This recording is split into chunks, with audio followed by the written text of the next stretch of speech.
Hey guys, this is TERRAN. This is season 10, episode number 4 of the TERRAN Lamp Show. So it may be a little different for you this week. I know I'm here every week on Instagram Live, but today we are in a special place. So you're going to see this a little after we've recorded it, but no worries. So we are here in a special place, and I am with a special friend that I happened to meet while in Antarctica. So a lot of you knew I was coming, and a lot of you know now when I get back. But I met my friend Lewis here in Antarctica, and he is such a great gentleman that he agreed to have me talk to him today about his story, right? This is all about stories. This is all about sharing. This is all about inspiring. So we're going to go ahead and get into Lewis's story. You guys are going to hear this on Apple Podcasts. This is season 10, episode 4.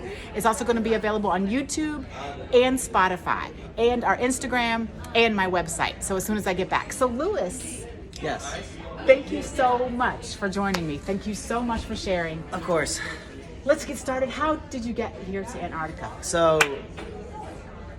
I took a plane. I'm just kidding. Actually, I have a friend that I do a lot of adventures with because me and her are getting older. So all of our friends who are single and childless and able to do disposable income things. She was like, hey, you want to go to Antarctica? This was like last year. And she did her research, found this trip, which by the way is amazing. Right. And she was like, hey, want to come to Antarctica? And I was like, okay, we're going to Antarctica. And then, October rolled around when that deposit needs to become a full payment. And I was like, oh shit, this is happening. So that, hit my wallet, but I figured it out. And then now we're here, and that was pretty much it. But I like adventuring and being out here and just being outside. This cruise is definitely a luxury cruise. I wasn't planning on having this much luxury. I'm used to just getting a pit. I think my drink's on its way. I'm used to just having a pit and then sleeping in it, which is much more robust in terms of shared company. You can just you're the best. I got the best bartender. Thank you. I wish this would turn around and see him. What's that about? Just how you got here. I got here. And then I like adventuring and I hate sitting at home, even though it's where my cats are, who are the best ever. I didn't know you were a cat guy. Yeah, I got 2 cats. I'm a cat gal. Who knew? Yeah, so one was stuck in a tree. Oh. And my friend was like, hey, you need a relationship in your life. You need to help me get this cat out of the tree. And I thought she wanted to hook up with me, but I guess it wasn't that. It was, here's a cat. And then she went around with me with the cat, and the cat liked me. And his name's Tam, and he's been with me for... Ever? 7 years now. Almost about to be 8 years. 7 to 8 years. I'm not really counting. I don't count because real relationships, you don't need to count. So, Lewis, let me ask you a question. So, one thing you guys, we are on a ship in the middle of the Antarctic Ocean. It's snowing outside. It's snowing outside. It's blizzarding. We have crossed the polar circle or the Antarctic circle, and we have done amazing adventures thus far. We're snowed in today, so this is why we're doing the interview inside. But one thing about Lewis, he has captured the attention of the whole ship. Okay, so Lewis has already organized an event here on the ship on his own. So Lewis, tell us a little bit about your personality, kind of what drives you, what inspires you. A lack of shame. It's a lack of shame. That's no, really it. It's not. It's not. It's a lot. No, he's captured the attention of the whole ship. I mean, he's literally organized an event on his own, you guys. Not already. all positive. I'm sure they're annoyed with me by now, but it's all good. No, but tell us. So the karaoke, it wasn't even supposed to be my event, all right? We have this, all of the 40 and under, and trust me, I thought it was going to be lower than that, but 40 and under is the best we could get.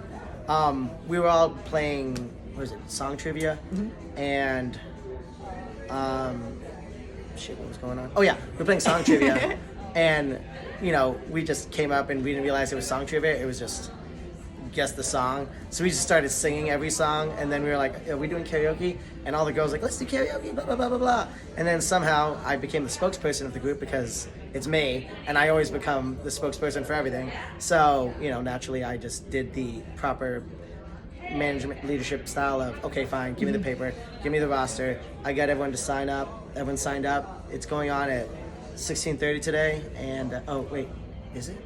It is going on. I have we to don't know double the check the exact time, but that's where I was going. That's where I was going, right? You hit the nail on the head. So that's where I was going because, when people listen to this and people hear this, there's this thing about perfect stranger, met in Antarctica, and immediately you could tell the leadership, right? So that's where I was going, and I wanted you to say it rather than me say it. And it's just like that leadership style that can inspire people on a journey like this. We did not know each other, none of us. There's 160 some people on the ship, and we did not know each other at all before walking on.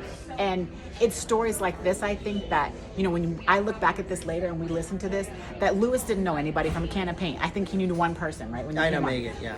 And now look, and now you've gathered a whole ship together to come together for an event later, and we're going to have a ton of fun. So I think that's super cool when you meet people, how you can connect through your leadership. So it is kind of I work in leadership. Okay. So it's just kind of like a natural.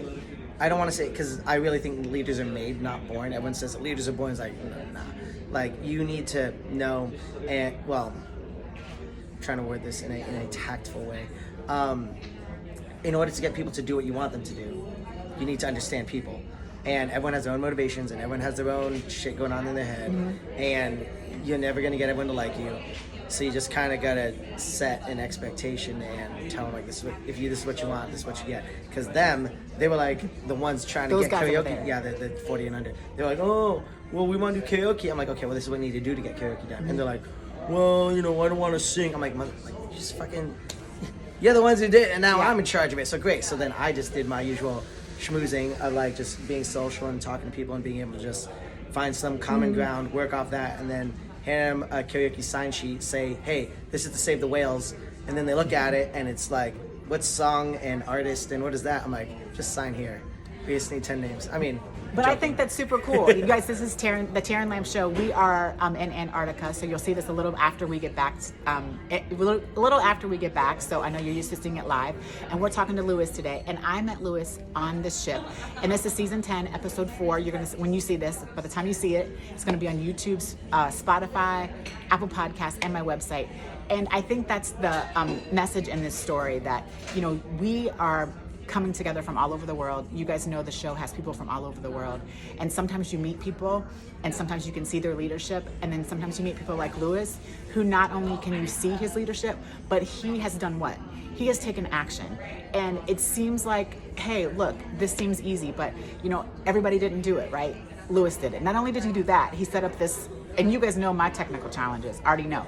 So he set up this whole thing for me, this whole situation I got going on, which you can't see, that I could do this show here for you guys. So I think that, to me, like, that's the message. Like, what am I gonna take away from Lewis? I'm gonna take away from Lewis that he came on this ship and organized something for people to come together to be their best and inspire. And not everybody can do that. Not everybody can come on a ship of unknown people and make it happen. And I hate to say it like this, it really is just no shame. That's my message. He says no shame, you guys, but you know, it's hard, right? It's hard, and I think he's being very modest about it. Everybody knows Lewis on the ship in a good way, right? He is what the show, when I asked Lewis did he want to be on the show, he did not hesitate. He did not say, I don't know. He just said, yeah, T, I'll do it, what you need. And I think that's the cool part. Lewis, we're gonna let you go. Oh, I was ready to keep going for like hours. I can talk for hours. Keep going. But I want to know, like, what, you know, in your world of leadership, in your world of doing this, do you find any challenges, or what obstacles maybe have you had to come over? And you told me one thing, but I don't know if you're going to say it. Personality conflict is like 9% of it, right? So if you're in, I've only had issues with personality conflicts just because I'm me, and in my line of work, there's really one personality you're supposed to have, and I don't have it. I don't know how I've got this far. It's kind of funny. Yeah, I'm assuming it's just a performance, but and not being dumb. But like, really, the hard part is just you have to understand what people's motivations are, and if you don't, you're not going to get them to do what you want them to do. And then even if they are motivated, sometimes they're just not competent, right? So there's multiple aspects to like trying to get people to do what you need them, what you're paying them to do. So